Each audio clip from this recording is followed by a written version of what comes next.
안녕하세요. 맑은 공기와 고요한 산등성이 아래 경기도의 한 작은 마을에서 살아가고 있는 여자입니다.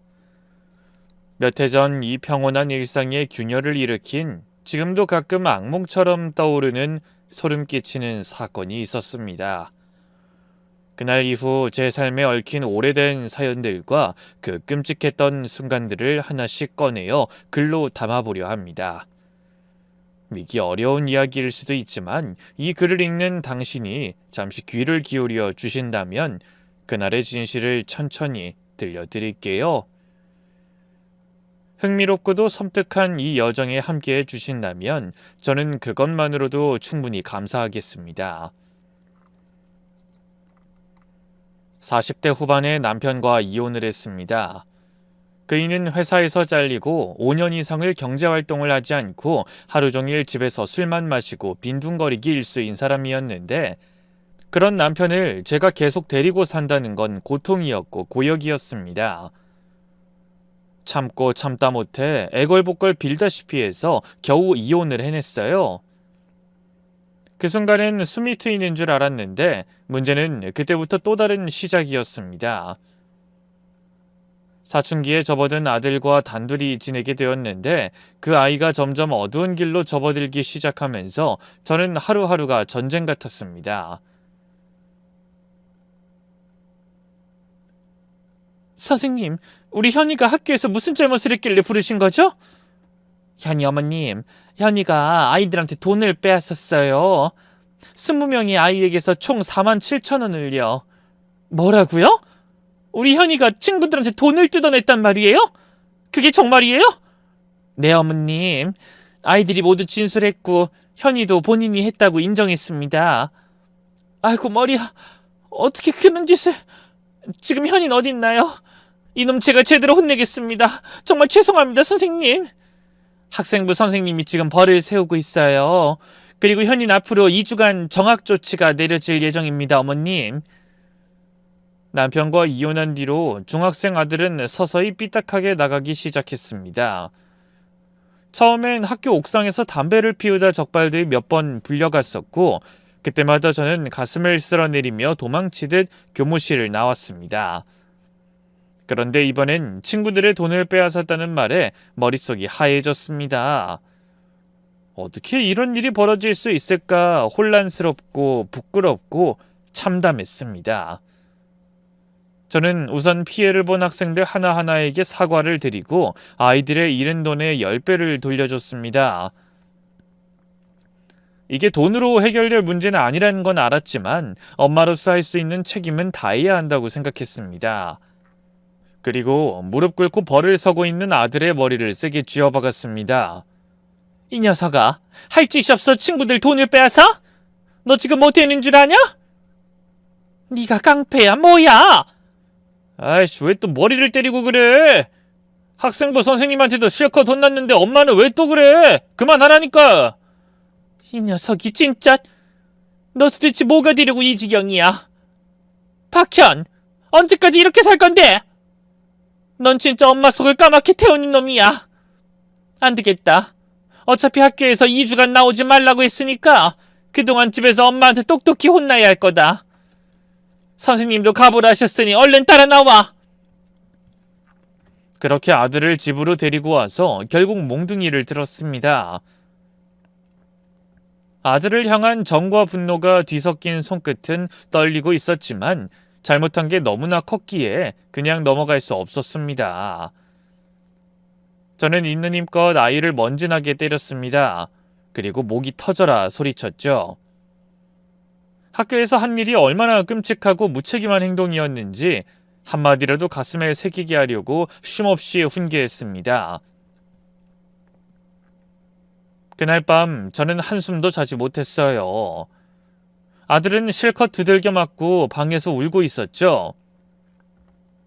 아들에게 철 좀 들라고 봉사활동을 데리고 나갔습니다. 제가 보험회사에 다니고 있어 시간이 어느 정도 자유롭다 보니 매일 아침마다 아들을 데리고 지역의 봉사단체를 찾아갔어요. 현이는 처음엔 시큰둥해 하다가도 막상 가면 조용히 할 일을 묵묵히 해냈습니다. 봉사를 마치고 집에 돌아오면 말수는 적었지만 나름대로 반성하는 기색도 보이는 듯 했죠.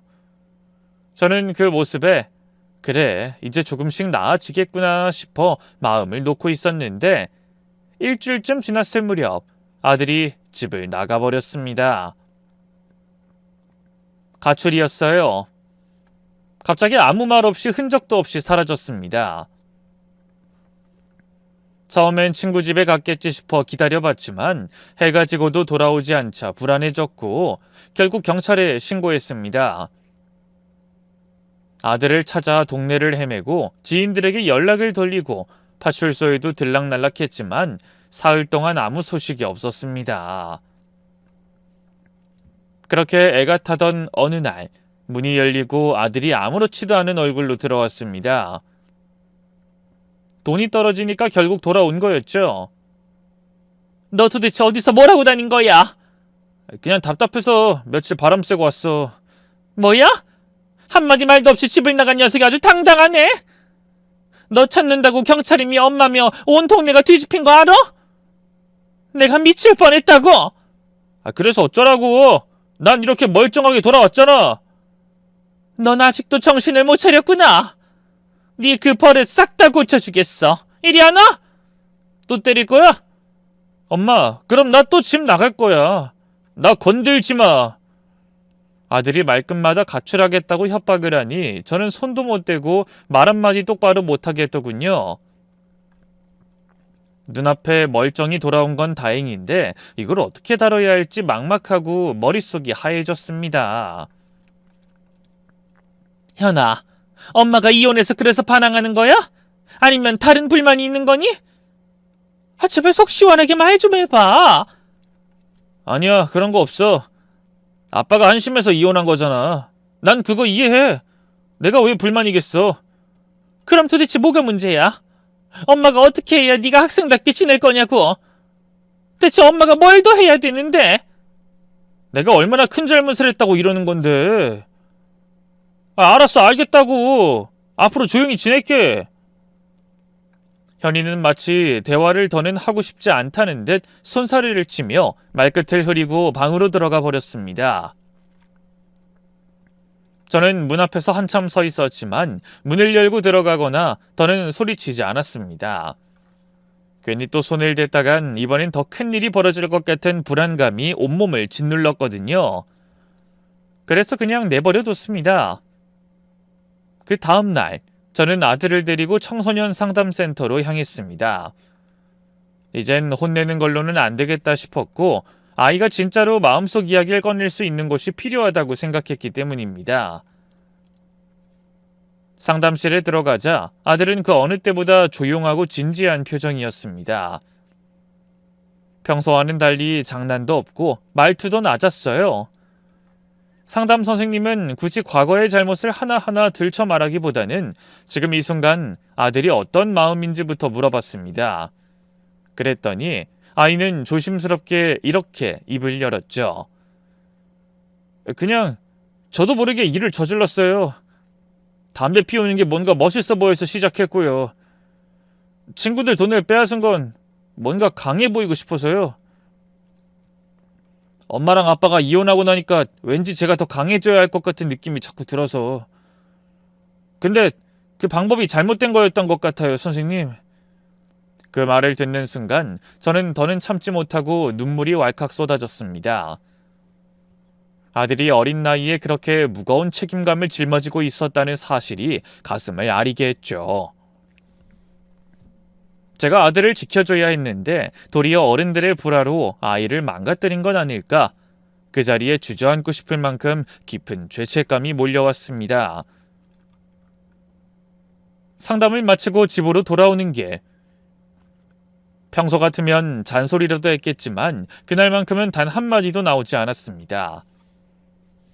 입을 때려 하면 목이 메어오고 아무 말도 할 수 없었어요. 왜냐하면 그 아이를 그렇게 만든 사람이 바로 저였기 때문이었죠. 저녁 무렵 마음을 겨우 추스르고서 아이에게 말을 걸었습니다.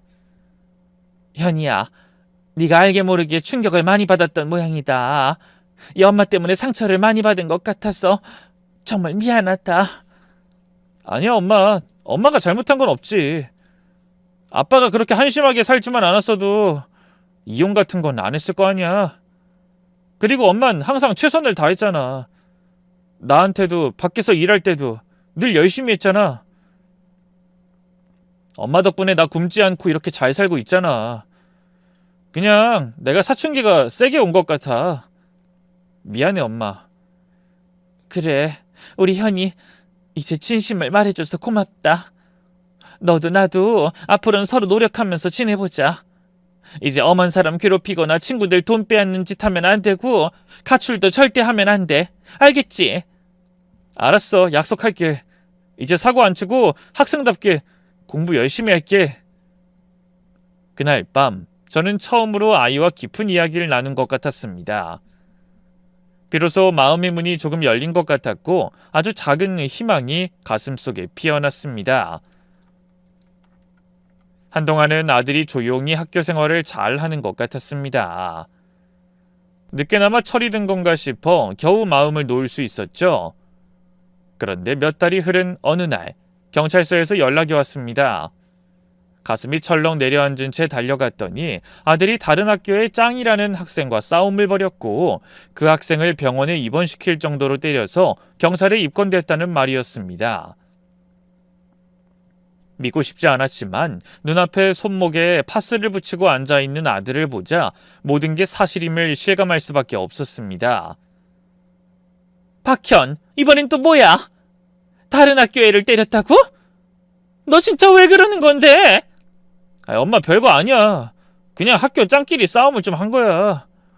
이놈이, 너 진짜 깡패처럼 살 거냐? 나중에 커서 깡패가 되려고 환장했냐고? 저는 울분이 치밀어 손이 부들부들 떨렸습니다. 대체 어디서부터 잘못된 건지, 어쩌다 이 지경까지 온 건지 머릿속이 새하얘졌어요. 그 와중에도 상대 학생의 어머니가 병원에서 경찰서로 오셨고 저는 고개를 깊이 숙여 사과드렸습니다. 그랬더니 그 어머니는 분노를 참지 못하고 제 뺨을 그대로 내리쳤습니다. 진짜 깡패놈을 키우셨던데요? 어떻게 애를 그렇게까지 팰 수가 있는 건지 이해가 안 됩니다. 저 가만히 있지 않을 거예요. 아줌마 아들 콩밥 먹일 겁니다. 어머님 정말 죄송합니다. 제가 자식을 잘못 키웠습니다. 단 한 번만 선처해 주세요. 제가 어떻게든 책임지겠습니다. 저는 경찰서 바닥에 무릎을 꿇고 두 손을 싹싹 빌며 사과드렸습니다. 머리가 땅에 닿을 만큼 숙였고 가슴속에선 살점이 찢어지는 것 같았습니다. 그 순간 담당 경찰관이 조용히 말했습니다. 싸움은 쌍방이었고 맞은 학생도 먼저 도발을 했다는 진술이 있었다며 이럴 땐 좋게 합의 보는 게 서로를 위해 낫다고요. 그 말을 들은 상대 어머니는 순간 망설였고 곧 쌍방이라는 사실을 받아들이고는 어렵게 고개를 끄덕였습니다. 결국 제 아들을 용서하고 합의해 주시기로 했습니다. 경찰서에서 아들을 데리고 나오며 아무 말도 하지 않았습니다. 하늘은 흐렸고 제 가슴도 뿌연 안개처럼 먹먹했습니다. 마침 근처 마트가 보여 두부 한 모를 사들고 나와 아들 앞에 들이밀었습니다. 이거 먹어. 해. 엄마, 내가 깜빵에 다녀온 것도 아닌데. 너 학생 아니라 성인이었으면 깜빵 가고도 남았거든? 얼른 하라고 했어? 억지로 아들의 입을 벌려 두부를 한 입 먹이고 우리는 집으로 돌아왔습니다. 집에 오자 아들은 멋쩍은 얼굴로 연신 사과를 했습니다. 엄마 미안해. 진짜 미안해. 다시는 사과 안 칠게. 진짜야. 죄송해요. 내가 너무 철이 없었어. 저는 아들이 사과하는 말에 마음이 약해지기도 했지만 그냥 넘길 순 없었습니다. 그래서 저는 몽둥이를 들었습니다. 그리고 아들이 진땀이 나도록 정신이 번쩍 들 만큼 제대로 혼을 내줬습니다. 잘못한 게 얼마나 무겁고 심각한 일인지 두 번 다시 같은 실수를 반복하지 않도록 가슴 깊이 새기게 하려는 마음이었습니다. 곧 고등학교에 올라간 아들은 2학년 때까지는 여전히 사고를 많이도 쳤습니다. 특히 쌈박질이 잦았는데 다행이라 해야 할지 약한 아이들을 괴롭히는 건 아니었고 주로 싸움 잘하는 아이들과 서열을 가리겠다는 이유에서 벌인 일이었기에 대부분 쌍방폭행으로 처리됐습니다. 그래도 그건 그거고 정신을 똑바로 차리라고 저는 집에 돌아오면 입에 거품이 나도록 훈계를 했습니다. 중간중간 담배를 피우다 적발돼 학교에 불려간 적도 있었고 수학여행 땐 친구들과 몰래 술을 마시다 걸려서 또 정학을 맞고는 자숙의 시간을 보내야 했습니다.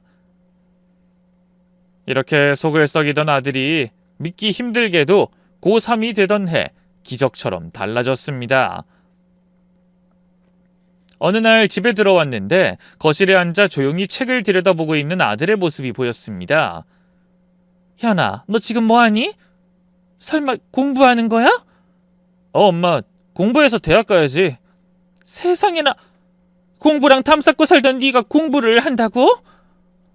엄마가 그렇게 목이 터져라 소리쳐도 듣는 둥 마는 둥 하던 네가 지금 수능 공부를 한단 말이야? 이게 진짜야? 해가 서쪽에서 떴나? 엄마 그만 좀 놀려. 나도 이제 마음 잡았어. 꼭 좋은 대학 가서 멋진 회사에 들어갈 거야. 엄마, 내가 그동안 마음고생 얼마나 시켰는지 알아. 그거 다 갚아줄게. 나중에 내가 꼭 엄마 호강시켜 줄 테니까 아무 걱정하지 말고 지켜봐줘. 그 말을 듣는 순간 저는 울컥했습니다. 세상에 우리 아들이 이 아이 입에서 호강이란 말이 나오다니 가슴이 뭉클하고 눈물이 핑 돌았습니다. 우리 아들이 드디어 철이 들었구나. 그래 현아, 사고는 그만 치고 고3인 지금은 공부만 해. 나중에 깡패 같은 거 되지 말고 평범하고 착한 사람, 좋은 어른이 되어다오. 알았어 엄마, 이제 나만 믿어. 그날 이후 아들은 진짜로 더는 사고를 치지 않았습니다. 매일 새벽까지 책상 앞에 앉아 공부를 했고 주말에도 도서관을 들락날락하며 열심히 수험 생활을 이어갔습니다. 그렇게 열심히 달려간 끝에 수능 시험을 치렀고 놀랍게도 예상보다 훨씬 더 좋은 점수가 나왔습니다. 결국 수도권에 있는 대학에 당당히 합격하게 되었습니다. 대학을 2년 동안 성실하게 잘 다니다가 군대를 다녀온 아들은 제대 후 복학해 남은 학기를 최선을 다해 마쳤고 결국 우수한 성적으로 대학을 졸업했습니다. 그 예전 사고뭉치였던 시절을 떠올리면 지금 이렇게 건강하게 커주고 또 스스로 길을 찾아 나가는 것만으로도 제게는 눈물이 날 만큼 고맙고 감사한 일이었죠. 대학 졸업과 동시에 아들은 한 번에 대기업에 취직까지 해냈습니다. 그 소식을 듣고 저는 너무 기뻐서 한참을 멍하니 앉아있다 겨우 입을 뗐습니다. 현아, 네가 그 큰 회사에 들어갔다니 정말 대단하다. 사람이 어떻게 이렇게 달라질 수가 있니? 엄마가 날 그렇게 혼내면서 키웠잖아. 맞고 욕먹으면서 정신 차린 거지. 그래, 내가 매를 많이 들긴 했지. 그래도 이렇게 잘 커줘서 엄만 고맙다. 이젠 정말 더 바랄 게 없어. 아니야 엄마, 내가 아직 엄마 호강도 못 시켜드렸는데 왜 벌써 소원이 없대. 그리고 아들이 장가가고 애 낳는 것도 보셔야죠. 아이고 그런가? 그럼 우리 아들이 행복하게 잘 사는 거 다 보려면 내가 건강을 잘 챙겨야겠다. 요즘 100세 시대잖아. 건강만 잘 챙기면 엄만 손주가 결혼하는 것까지도 다 볼 수 있어. 그래. 우리 아들이 잘 사는 거 다 보고 그 다음에 천천히 가야지. 벌써 엄마가 환갑을 넘겼으니 너도 얼른 장가를 가야겠다. 사실 만나는 여자 있어. 조만간 소개해 줄게. 며칠 뒤 아들은 정갈하게 차려입고 여자친구와 함께 집으로 들어섰습니다. 아들 여친은 외모도 단아하고 말투도 정중해서 첫인상은 참 괜찮았습니다. 깨끗하게 묶은 머리, 또렷한 이목구비에 미소까지 곱게 머금고 있었죠. 하지만 입을 여는 순간 어딘가 모르게 낯선 기운이 스며들었습니다. 아가씨 하는 일이 투자라고 했죠? 혹시 다른 직장은 안 다니고 투자만 하시는 건가요? 네 어머님, 요즘은요 머리를 써서 돈을 버는 시대예요. 저는 비트코인으로도 대박 터뜨렸고요. 미국 주식으로도 재미를 많이 봤어요. 앞으로도 다양한 투자로 떼돈을 벌 계획이에요. 현희 씨랑 둘이서 일 안 하고 느긋하게 사는 인생을 꿈꾸고 있거든요. 아, 어머님도 혹시 투자에 관심 있으세요? 저한테 맡기시면 원금 보장은 기본이고요. 몇 배로 불려드릴 수 있어요. 순간 저는 말문이 턱 막혔습니다. 겉모습은 참 단정하고 성실해 보였는데 이 말하는 내용은 도무지 진심인지 허풍인지 알 수가 없었습니다. 어디선가 본 듯한 듣기 좋은 말로 현혹하는 사람들, 그들과 비슷한 냄새가 났습니다. 직업도 불분명한 채로 떼돈만을 말하는 아들 여자친구에게 마음이 편해질 리 없었죠. 하지만 문제는 아들이 이미 그녀와 결혼까지 생각하고 있다는 점이었습니다. 그 단호한 눈빛과 확신에 찬 말투를 보니 마음을 굳힌 것이 분명했습니다. 아들 여자친구가 집을 나간 뒤 저는 조용히 아들에게 말을 꺼냈습니다. 현아, 저 여잔 좀 아닌 것 같아. 왜? 내 여자친구가 얼마나 똑똑하고 잘났는데 성격도 완전 좋다고. 네가 연애하니까 다 좋게 보이는 거지. 사랑에 눈이 멀면 원래 다 그렇게 보여. 하지만 엄마 눈엔 느낌이 좋지 않아. 아니 솔직히 말하자면 위태로워 보여. 아이 엄마, 내가 확실히 아는데 진짜 괜찮은 여자야. 저런 여자 다시 만나기 힘들다고. 나보다 돈도 훨씬 잘 벌고 지혜롭고 현명하고 야무진 사람이야. 투자 얘기 좀 했다고 사기꾼처럼 보는 거야? 절대로 그런 사람 아니니까 너무 걱정하지 말고 안심해. 어떻게 안심을 하냐? 네 애인이라는 사람이 처음 본 나한테 투자해보라고 말을 꺼냈잖아. 그게 도대체 말이 되니? 엄마가 괜히 걱정하는 거 아니야. 아무튼 난 아닌 것 같으니까 생각 좀 잘해봐라. 너무 성급하게 굴지 말고. 엄마, 내가 좋다잖아. 좋은 사람이라고. 잔소리 좀 그만하시고 얼른 들어가서 좀 쉬어. 아들의 말투는 단호했고 눈빛엔 흔들림이 없었습니다. 그 여자와 결혼하겠다는 말을 꺼내지 않기만을 속으로 얼마나 간절히 바랬는지 모릅니다. 몇 년 동안 그 아가씨와 연애하길래 결혼까진 가지 않길 바랬는데 다시 집으로 데려와 정식으로 인사를 시키더군요. 저는 또다시 결혼은 참아달라고 이야기를 했죠. 하지만 아들은 제 말을 듣지 않았습니다. 얼마 지나지 않아 아들은 상견례 날짜를 잡았다고 알려왔습니다. 저는 몇 번이고 반대했고 차분히 설득도 해봤습니다. 하지만 아들은 이미 마음을 굳힌 상태였고 걱정할 거 하나도 없다고 오히려 저를 설득하려 들었죠. 예비 며느리가 얼마나 똑똑하고 똑부러지는 사람인지, 삶을 얼마나 진취적으로 살아가는지 매력적인 면을 쉴 새 없이 이야기하며 저를 안심시키려 애썼습니다. 늘 그래왔듯이 아들은 단 한 번도 제 뜻대로 행동해 준 적이 없었습니다. 이번에도 결국 아들의 뜻대로 결혼을 허락해 주기로 했습니다. 속은 타들어가도 겉으론 고개를 끄덕일 수밖에 없었죠.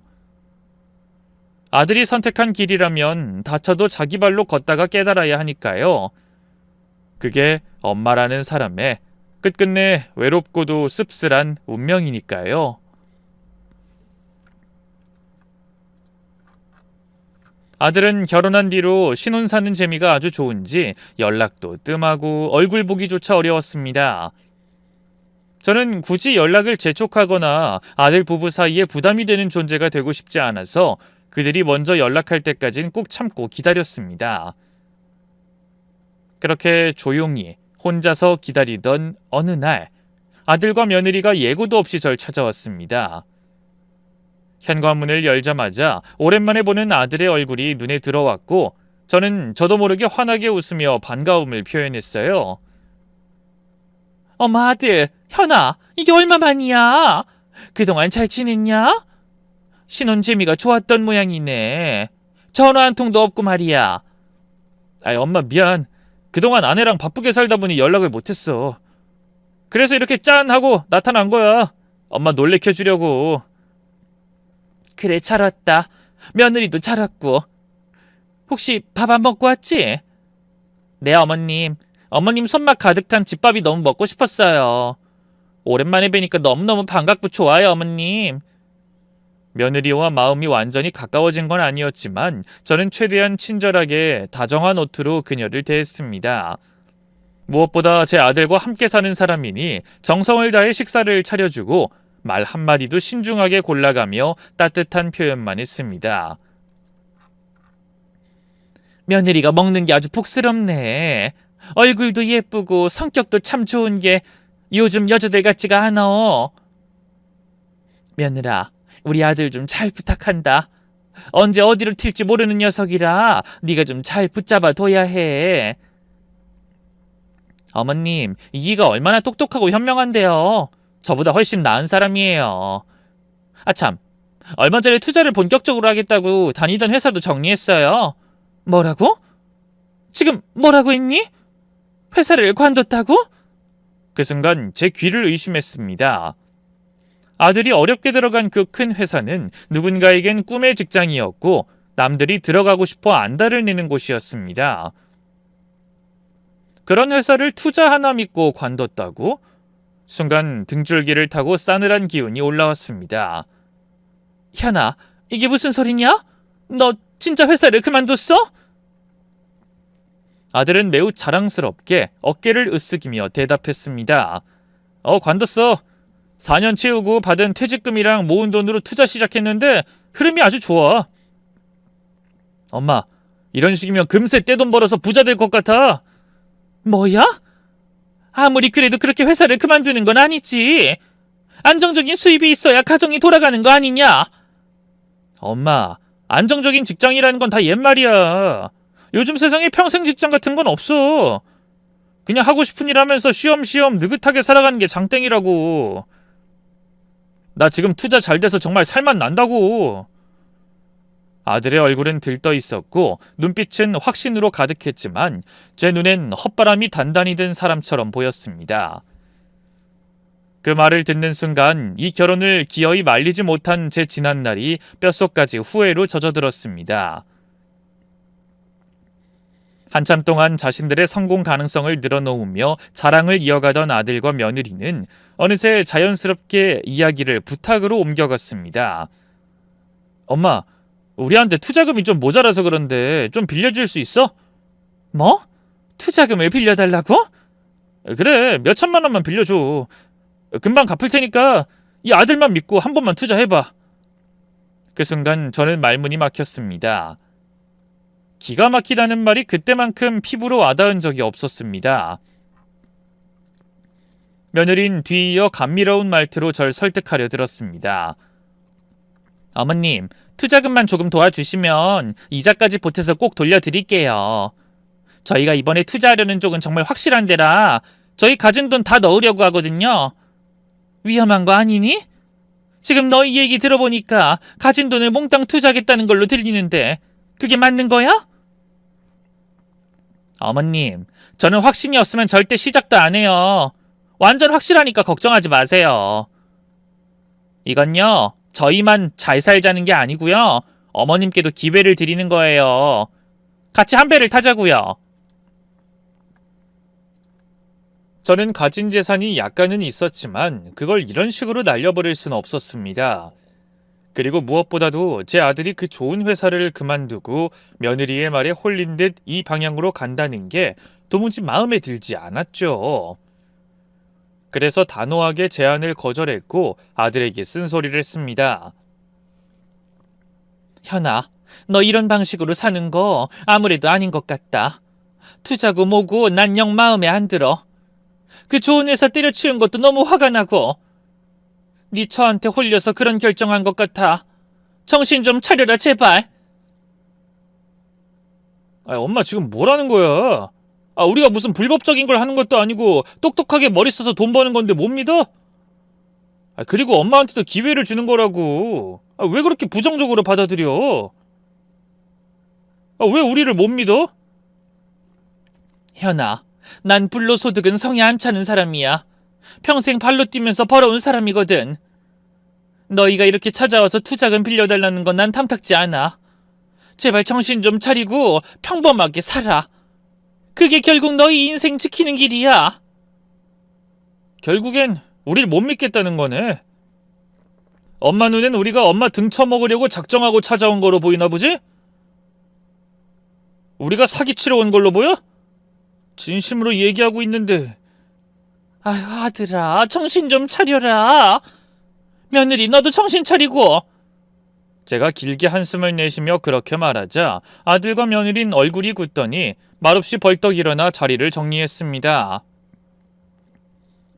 서로 기분이 상한 채로 헤어진 뒤 몇 달 동안은 얼굴조차 볼 수 없었습니다. 제가 아들에게 전화를 하면 엄마 나 지금 바빠. 나중에 다시 연락할게.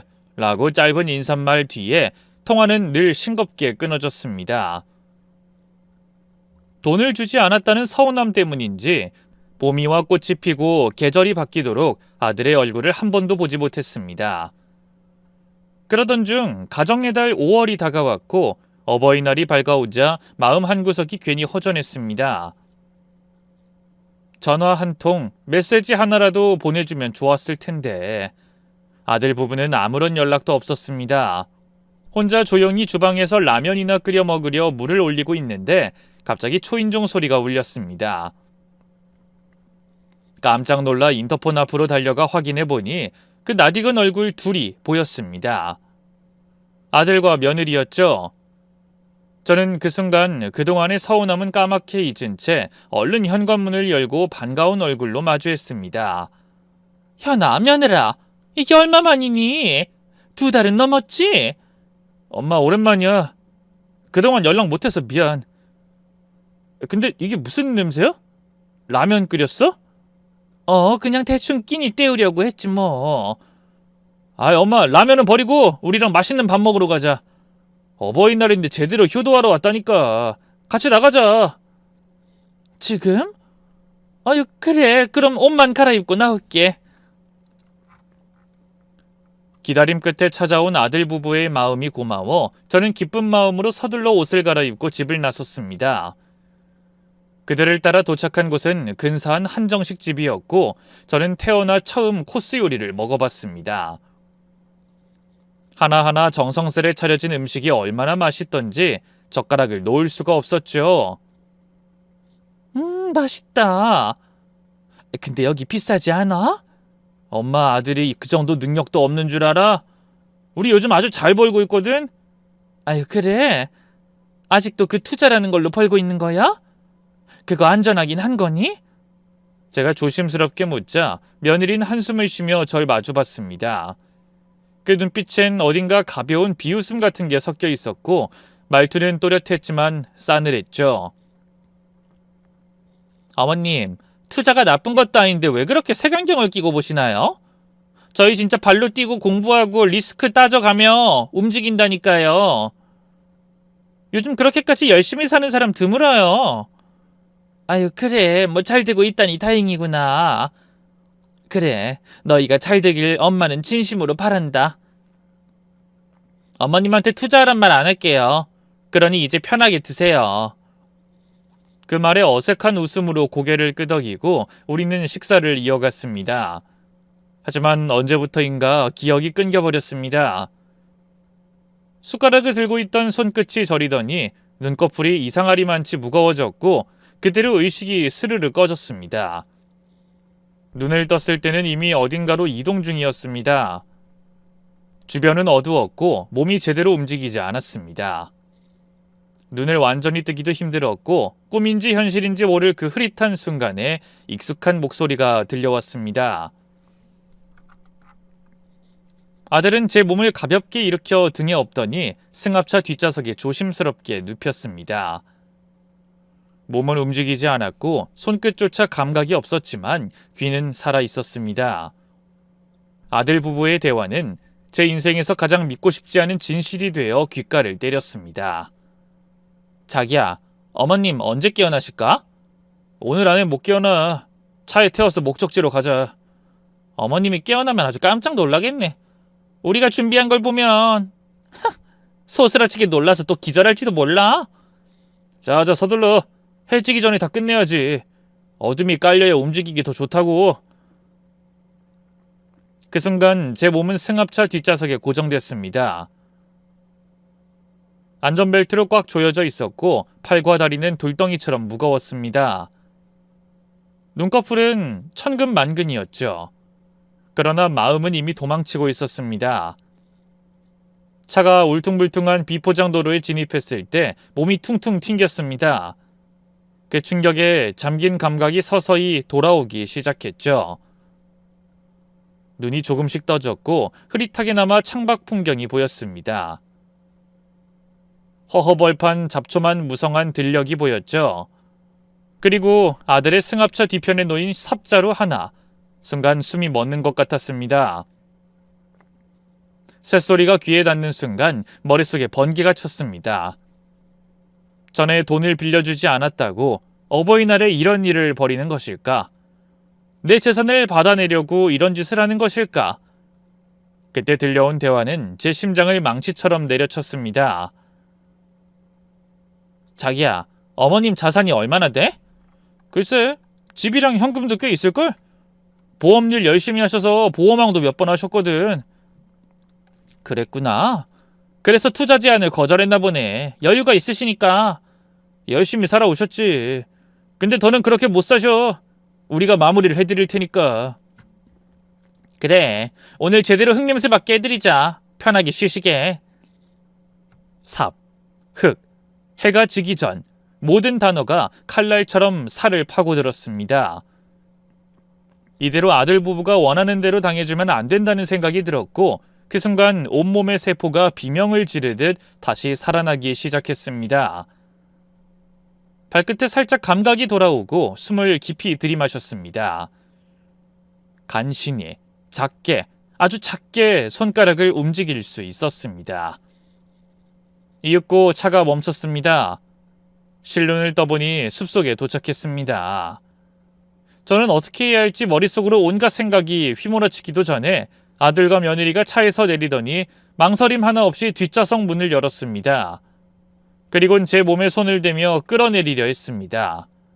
그 순간 뇌 속 어딘가에 숨쉬고 있던 생존 본능이 폭발하듯 솟구쳤고 저는 눈을 번쩍 뜨며 아들의 울대를 있는 힘껏 가격했습니다.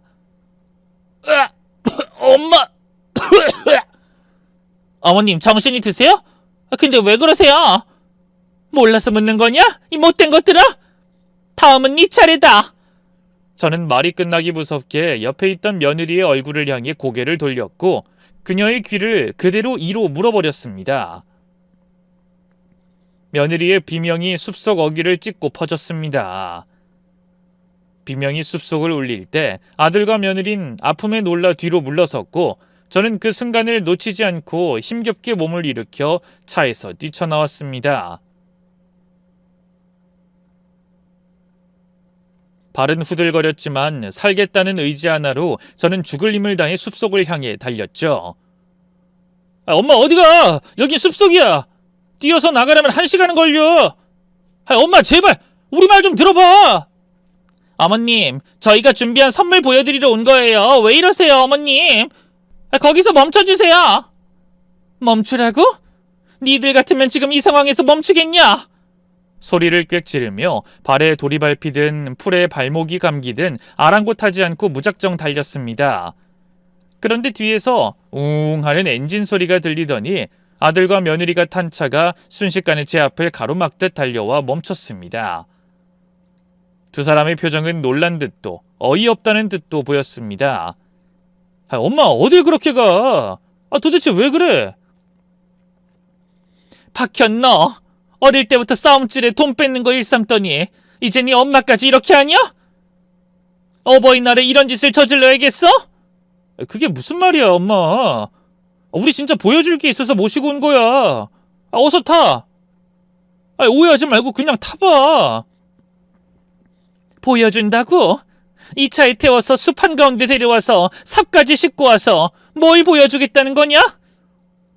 나한테 무슨 짓 할지 다 안다고. 제발 엄마 무슨 말 하는 거야. 지금 엄마 진짜 제정신 아닌 것 같아. 숲 안으로 가면 다 설명해 줄게. 아들과 며느린 차에서 내렸고 저는 필사적으로 저항했지만 그들은 제 양팔을 붙들고 억지로 차에 태웠습니다. 몸이 완전히 회복된 게 아니었기에 힘으론 당해낼 수 없었습니다. 차 안에 타자마자 문을 열어보려 했지만 잠금 상태였습니다. 문 손잡이를 아무리 흔들고 발로 밀어도 꿈쩍도 하지 않았죠. 어머님, 그래봐야 소용없어요. 저희 그냥 선물 보여드리려는 거예요. 조용히 따라오세요. 믿고요. 이 무서운 것들아. 도대체 나한테 무슨 짓을 하려고 이러는 거야? 난 절대 니들 뜻대로 되지 않아. 이 숲속에 묻히고 싶지 않다고. 난 아직 죽을 준비 안 됐다고. 제 말에 아들과 며느린 그제야 잠시 말문을 잃은 듯 아무 대답도 하지 않았습니다. 정적이 너무 길게 흘렀고 그 고요 속에서 차는 숲속 깊은 곳까지 들어가다 이내 멈췄습니다. 차 문이 열렸고 두 사람은 또다시 제 몸을 끌어내렸습니다. 그리고 아들은 트렁크에서 삽자루를 꺼냈습니다. 심장이 요동쳤고 속으론 이제 진짜구나 하는 생각밖에 없었습니다. 박현, 너 진짜 이런 짓 해야겠어? 엄마를 여기까지 데려와서 이런 식으로 끝내겠다고? 엄마, 선물 보여주려고 한 거야. 여기 봐, 이 땅. 여기 우리 부부가 산 땅이야. 캠핑장 차릴 부지라고. 여기다 나중엔 엄마 집도 지어드릴 거야. 뭐라고? 이 땅을 샀다고? 그 삽은 뭔데? 첫 삽 뜨려고 온 거야. 내일부터 공사니까. 저는 상황이 전혀 이해되지 않았습니다. 공포와 의심으로 가득 찬 머릿속에 갑자기 투자니 캠핑장이니 하는 말들이 쑥쑥 들어오니 도무지 종잡을 수 없었습니다. 아들은 땅을 몇 번 툭툭 파내더니 손가락으로 멀리 평지를 가리켰습니다.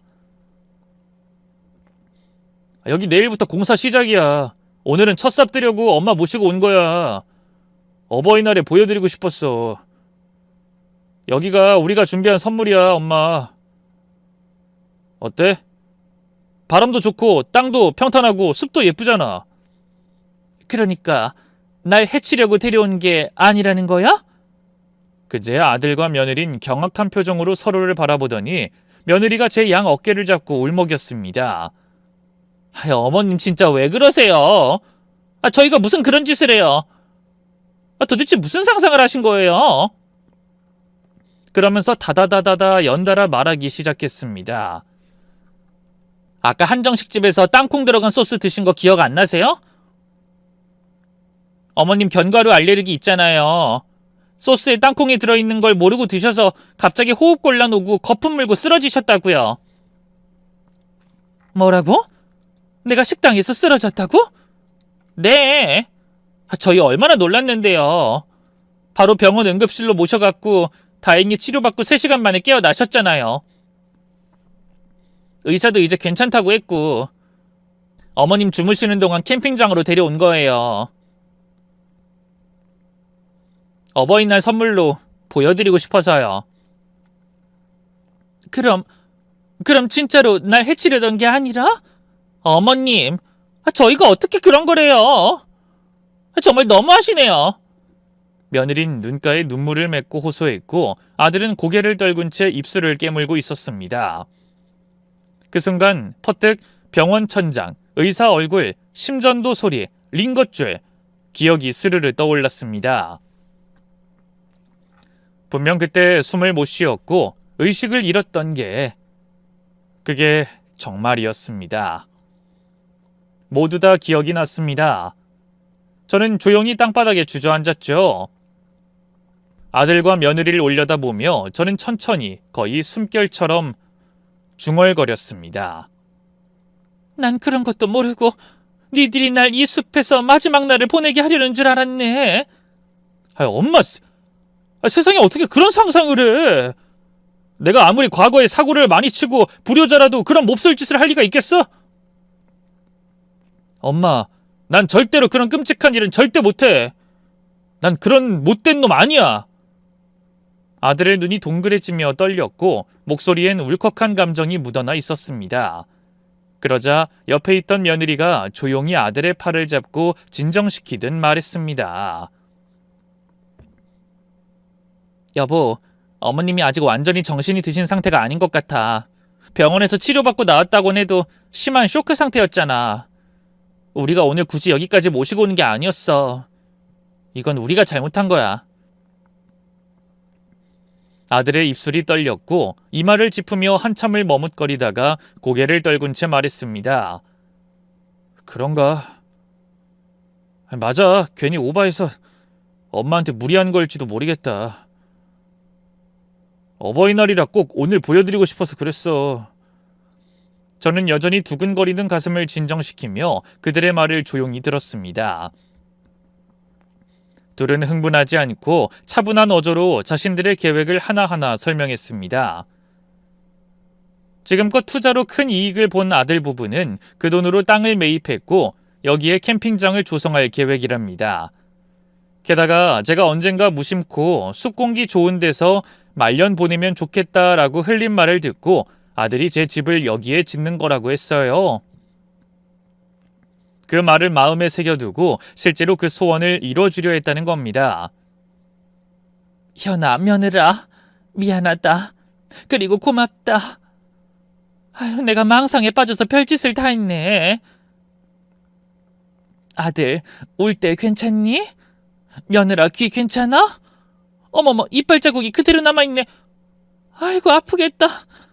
제가 당황스레 손을 뻗어 며느리의 귀를 쓰다듬자 그제야 며느리가 까르르 웃음을 터뜨렸습니다.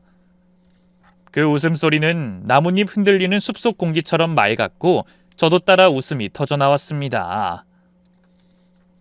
아들도 눈을 동그랗게 뜨더니 이 황당한 상황이 우습다는 듯 피식 웃으며 고개를 흔들었습니다. 오해가 그렇게 웃음으로 풀렸고 저는 진심으로 고개를 숙였습니다. 정말 내가 괜한 의심을 했구나. 미안하다. 이 엄마가 너무 많이 겁을 먹었나 봐. 내가 널 그렇게 봤다는 게 참 스스로도 부끄럽다. 그러자 아들은 고개를 저으며 말을 이었습니다. 엄마, 견과류 알레르기 있으신 거 알고 있었는데 내가 그 소스에 땅콩이 들어간 걸 못 봤어. 정말 미안해. 그거 먹고 그렇게 쓰러질 줄은. 아유, 나도 몰랐지. 소스가 고소해서 싹싹 긁어 먹었잖니. 아무튼 해프닝이다, 해프닝. 아주 진짜 영화 같은 일이었어. 아깐 진짜 놀라서 119 부르고 난리도 아니었어. 엄마가 개고픔 물고 쓰러져서 정말 잘못되시는 줄 알고 얼마나 무서웠는지 알아? 병원에서 의사가 주사 놓고 겨우 진정된다고 해서 그제야 마음 났어. 근데 내가 이렇게 무리해서 숲까지 모셔온 거 솔직히 지금도 좀 죄송하네. 엄마, 지금은 어때? 괜찮아? 괜찮아. 아픈 데 없다. 우리 아들이 어버이날 선물로 보여주고 싶어서 데리고 온 거잖니. 현아, 엄마는 그 마음이 더 고맙다. 정말로. 제가 손을 내밀자 아들은 그 손을 꼭 잡았습니다. 그리고 며느리 쪽으로 시선을 돌리자 아들은 부끄러운 듯 살짝 웃으며 덧붙였습니다. 이번 투자가 운도 좋았지만 사실 거의 다 아내가 벌어들인 돈이야. 그동안 이 일에 꾸준히 뛰어들어서 아내가 부지런히 모은 돈으로 이 캠핑장이랑 엄마 집을 짓는 거야. 어머, 그럼 우리 며느리가 다 해주는 거란 말이야? 그런 예쁜 마음도 모르고 내가 그동안 의심만 했구나. 며느라, 미안하다. 정말 미안해. 제가 눈시울을 붉히자 며느린 조용히 고개를 끄덕이며 말했습니다. 괜찮아요, 어머님. 저희 부모님도 제가 투자만 하고 돌아다니는 거 싫어하셨어요. 늘 불안하다고 그만두라 하셨죠. 그래도 전 포기 못했고 여기까지 온 거예요. 어머님께 보여드리고 싶었어요. 여기 공기 좋죠? 어머님 댁은 바로 저쪽 저 언덕 아래 지을 거예요. 조용하고 햇볕 잘 드는 곳이에요. 저희 부부는 이 캠핑장에서 손님도 받고 어머님이랑 같이 살 거고요. 아주 멋진 계획이구나. 그래, 고맙다. 진심으로 말이다. 그렇게 모든 오해가 말끔히 풀렸고 우린 함께 삽을 들어 흙을 퍼냈습니다. 작은 흙덩어리 하나에도 의미가 담긴 듯했고 바람도 유난히 맑게 불어왔습니다. 다음 날 저는 다시 그 숲속 공사 현장을 찾아갔습니다. 공사가 시작된 그 땅 위엔 벌써 기초 공정이 들어갔고 제 집이 들어설 자리에 작은 깃발이 꽂혀 있었죠. 몇 달이 흐르고 드디어 캠핑장이 완공되었습니다. 그와 함께 제 집도 온전히 지어졌습니다. 튼튼한 나무로 지은 집은 멀리서 봐도 멋스러웠고 숲과 어우러져 한 폭의 그림 같았죠. 하지만 문을 열고 들어간 실내는 상상 이상이었습니다. 햇살이 가득 들어오는 통창, 나무향이 그윽하게 밴 바닥, 그리고 제가 늘 꿈꿔왔던 따뜻하고 안온한 공간이 펼쳐져 있었죠. 세상에, 여기가 내 집이라니 믿기지 않아. 너무 좋다. 현아 며느라 고맙다. 진짜 고맙다. 감탄을 쏟아내는 제 얼굴을 보며 며느린 수줍게 웃으며 말했습니다. 바로 옆이 저희 집이에요, 어머님. 이제 진짜 우리 식구가 함께 사는 거니까 잘 지내봐요. 앞으로 저 좀 많이 예뻐해 주세요. 투자도 적당히만 할게요. 걱정하지 마세요. 그 말에 저는 며느리의 손을 꼭 잡으며 말했죠. 아이고야, 내가 그동안 며느리한테 괜한 의심하고 마음 열지 못한 게 아쉽고 미안하고 그래. 이제라도 우리가 이렇게 한 지붕 아래서 가족으로 다시 시작하게 됐으니 그래, 잘 지내보자. 꼭 그렇게 하자. 그렇게 저와 아들 부부는 숲속에서 새로운 삶을 시작하게 되었습니다. 캠핑장은 오픈 첫날부터 손님들로 북적였고 계절을 가리지 않고 텐트와 웃음소리가 가득했어요. 도시의 소음 대신 바람소리와 나무의 속삭임이 일상이고 저녁이면 모닥불 앞에서 식구들과 둘러앉아 고기 굽는 냄새가 피어났습니다. 그런데 그러던 어느 날 며느리가 조심스럽게 말을 꺼냈습니다. 어머님, 저 요즘 몸이 좀 이상해서 병원에 다녀왔는데요. 임신이래요. 그 말을 듣는 순간 가슴이 벅차올랐습니다. 정말이니? 집도 이사해서 기분이 좋은데 임신까지 했다니. 이거 완전 겹경사구나. 아주 잘했다. 눈앞에 펼쳐진 숲보다 더 고요한 기쁨이 가슴 안에 피어올랐습니다. 그날 이후 저는 손녀를 기다리는 하루하루가 선물처럼 느껴졌습니다. 이 아이는 상처로 얼룩졌던 우리 가족에게 찾아온 기적 같은 봄이었으니까요. 그리고 지금 새해가 지나 저는 이 숲속 집에서 손녀와 함께 아침 햇살을 맞으며 놀고 있습니다. 아들과 며느린 여전히 바쁘게 캠핑장을 운영하며 손님들을 웃음으로 맞이하고 있고요. 숲은 여전히 푸르고 새소린 여전하며 이곳의 공기는 한결같이 맑습니다. 무시무시한 오해와 두려움 속에서 아들을 의심하기도 했던 그날들이 이젠 오래된 꿈처럼 느껴집니다. 그때는 참 끝이라고 생각했는데 알고 보면 그게 우리 가족의 진짜 시작이었어요. 아들을 홀로 키우며 살아온 날들이 고되기도 했지만 지금 돌아보면 행복한 날들이 더 많았습니다. 이제 저는 더는 두려움 없이, 더는 외로움 없이 자식들과 함께 살아가려 합니다. 이 숲속에서 손녀의 웃음소리를 들으며 저의 말년은 그렇게 따뜻하게 흘러갈 것입니다. 제 이야기는 여기서 마무리할게요. 긴 이야기 들어주셔서 진심으로 감사합니다.